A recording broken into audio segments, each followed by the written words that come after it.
What is up, guys, and welcome back to episode 72 now of the Leeds United career mode. We kick this episode off by having our first game here in the Premier League against Southampton, a very tough side. You know, they've been a very, very good team for a number of years now in the Premier League, and not only that, they've caused us a bit of issues down the line in the past in the Prem. But with this team here at Leeds, it looks as if no one's really going to cause us too many problems in the in the English leagues. It's mostly likely going to be the Champions League where we are going to suffer many defeats in, and I'm hoping we can get quite far in the Champions League. That's going to be my aim for the season. Like I said, I wanted to at least get out of the group, and it's looking like that could be the case, as we did in fact draw last time out against Atletico Madrid, meaning that we still top the group. And on top of that, Zenit and Anderlecht, are both extremely behind in terms of points, and we obviously still have to play both of those clubs, including Atletico Madrid as well. So after 3 games played, we've played against every single one of the teams in our group, and we are yet to lose. We've picked up 2 wins and a draw against Atletico Madrid, so that's pretty sweet to see as well.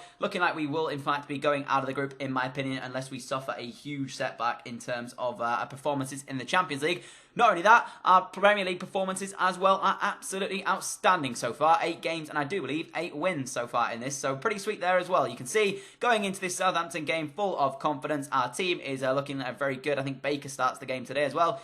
I don't think he's actually started a game for us since heading over from Chelsea. The 5-star week for 81 rated centre midfielder. Very, very good signing on a pre-contract. I was trying to get him for money last season, but instead we chose a pre-contract for the man. But it took right until the 50th minute here before anything happened in this one. Suso really only having a harsh chance with the fact of getting through and taking the strike on. It was blocked in the end, and thankfully it was, because otherwise or rather, not thankfully it was, because otherwise we would have been 1-0 up in that game. But Barkley here in the second half, still Emre Moore into Barkley into Anwar, and it just opened up so much for Anwar El Ghazi to slot that one home. And you can bet your bottom dollar, whenever he's in that penalty area, our top scorer in the league last season will always bury that one. Not only that, he was the top scorer in the entirety of the Premier League last season. I actually calculated it, guys, and as of is it the last episode I recorded? I can't quite remember. I think it's as of 74 episodes. Obviously, this is only the 71st one, so you've still got 3 to come. Anwar had scored something like 30 goals in 43 Premier League games, which is just mental. For a player we signed for 7 million, bear in mind that is obviously as of 74 episodes, or the 74th episode, so after that, yeah, I've kind of spoiled it there, because if you know how many he scored now, if you've actually been watching and calculating for whatever reason how many goals he scored, I haven't actually showed you, so it could actually be that he doesn't score. He might already be on that. I'm not going to let you guys know in that one, but as of that episode, he has scored 30 Premier League games in 43 Premier League goals. That is absolutely insane for a player that we paid next to nothing for. But he came into this one here after he did, in fact, give us the lead here, and Southampton pressurised us, trying to get themselves an equalising goal in this one later on in the game. Cross comes into the back post. Shane Long brings it down, feeds it into Charlie Austin, and Austin smashes one against the bar, and I was so happy to see that come back off the bar there, as Danny Drinkwater then takes a strike on, and it's well blocked from my team, but in the end from the corner. Southampton again causing problems. Ward-Prowse with this one now. He whips the cross in rather than going short. Tries to get them a chance. It comes to the goalkeeper, who's actually up from his own goal there, as they get themselves another corner. And at this point I'm thinking to myself, please don't score in the 90th minute. I would like another victory here. And if you score from this one, as it came again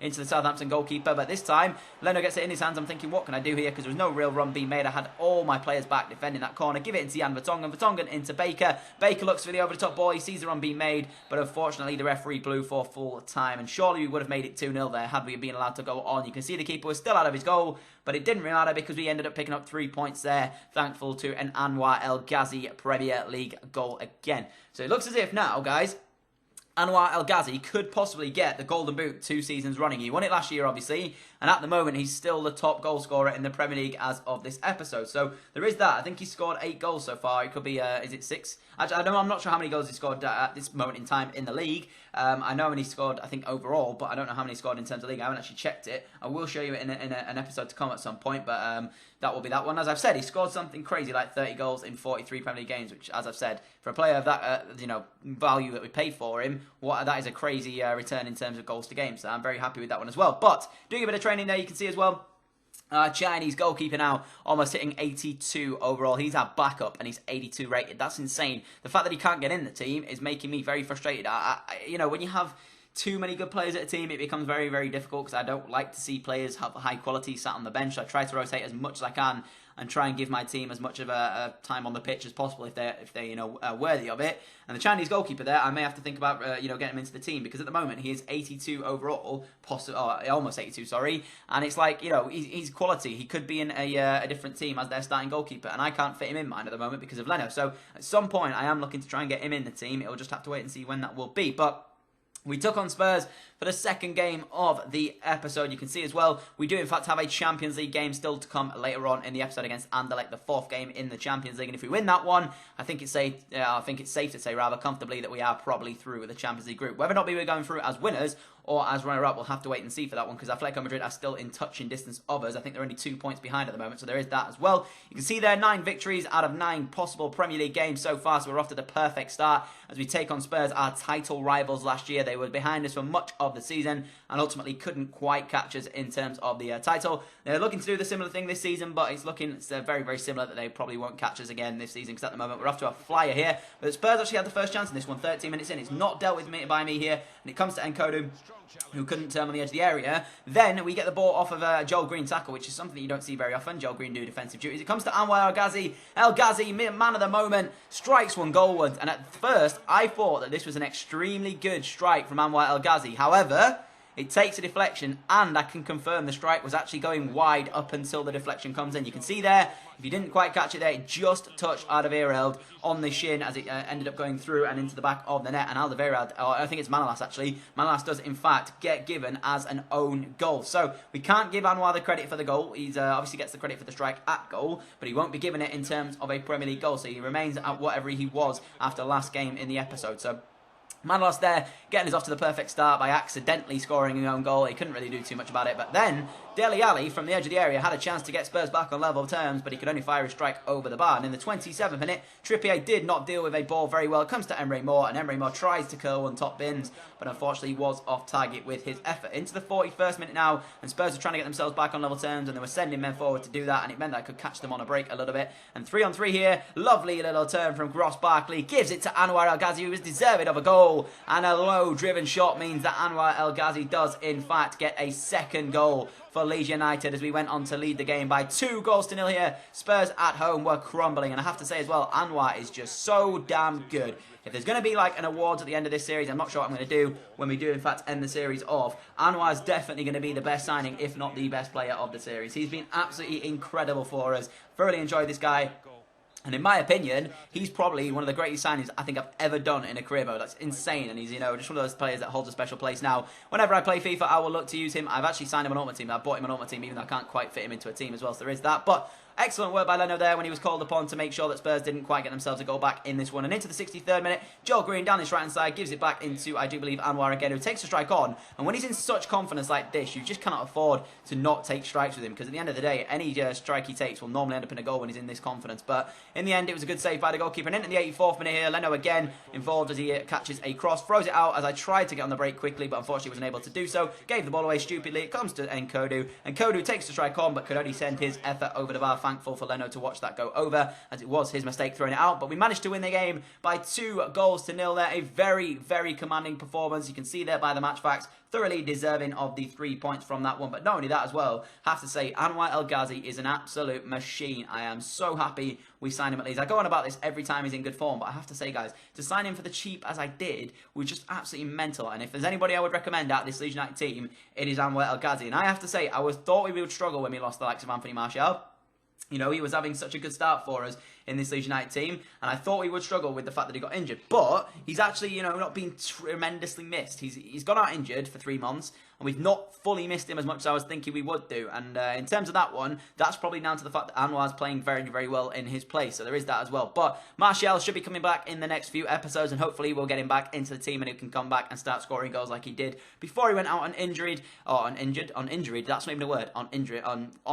Before he went out injured. There we go, that's what I'm looking for. You can see here we've got the third and final game of the episode against Anderlecht, as we did take on the Belgian club at home. Looking to make sure that we did, in fact, get through and obviously win the group. If we can do that, it will have the better chance of getting through the next round, whoever we may get through. Having said that, though, not always is it better to win the group, because sometimes other teams can have a bad performance. So where you would want to miss a team, sometimes if they finish second, then it's always just as good to win the group, and vice versa. You know, you might finish second and they might end up winning the group. So there is that as well.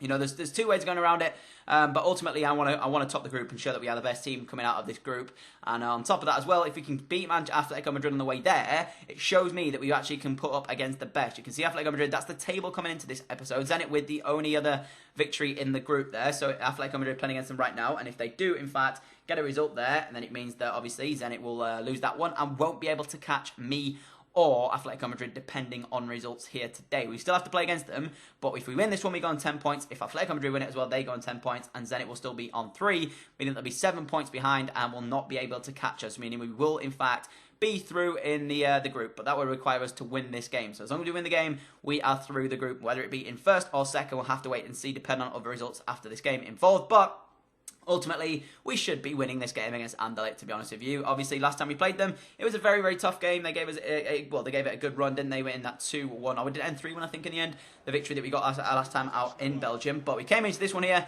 on high confidence, and Eriksson gets a penalty kick here inside 23 minutes on the clock. A lovely turn from the number 23, or 31 even. 31, there you go, that's his number. I don't know why I call him number 23.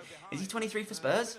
I think he's 23 for Spurs, but I could be wrong. He's 31 for us, but he gets the penalty kick here. I decided that I was going to take it, or I was about to try and get myself, I'll try and, substitute someone on to take it, but in the end I thought, no, I'll just leave the team as it is. And then I was looking for the best penalty kick taker, and at the same time, it came up as Remy, and you guys know my penalty kicks are just so good in this series. I never miss them, ever. Never, ever have I missed a penalty kick in this series, and, the usual outcome of me missing, thankful to a goalkeeper save onto the post, keeps the score at 0-0, because I'm just so bad at penalties and I can't quite score them this year. But 57 minutes in, Emre Can into the path of Pereira, the right back inside to Grimaldo, and Grimaldo for some reason was in such a good area, takes the strike on his left foot, and I thought he'd just absolutely pile drive this one into the back of the net, not realising it took a deflection on the way through, and the deflection is actually what took it into the back of the net. So Grimaldo scoring his first Leeds United goal, and what a way to score it as well. 0-0 here in Anderlecht, or at home to Anderlecht, in a game that we weren't really looking as if we were going to get the result in.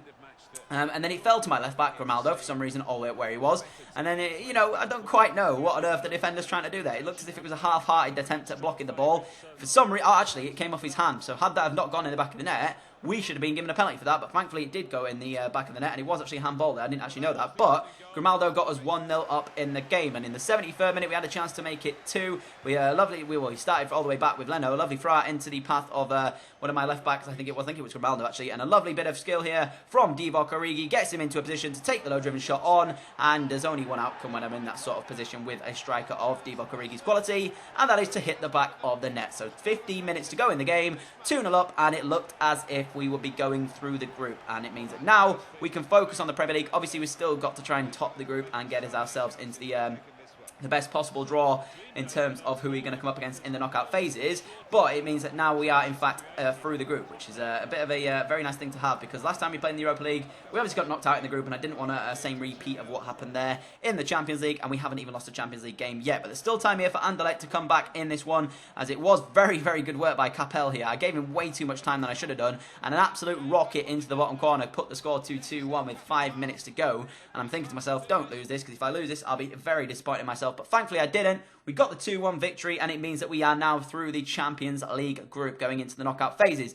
We're going to have to wait and see who we get in that draw, and we obviously have 2 more Champions League games to try and win the group, and if we win the group, hopefully it should be an easier draw than what it will be if we do, in fact, finish second. We've still got to take on Atletico Madrid and obviously Zenit, so both those games still to come in the upcoming episodes, and hopefully we can get results that we want out of both of those games. Other than that, we are coming towards the end of this episode of Career Mode. If you have enjoyed, smash that like button. As always, thank you all so much for the support you're showing on the series and on the channel. I've been Danny, and I'm out. Adios.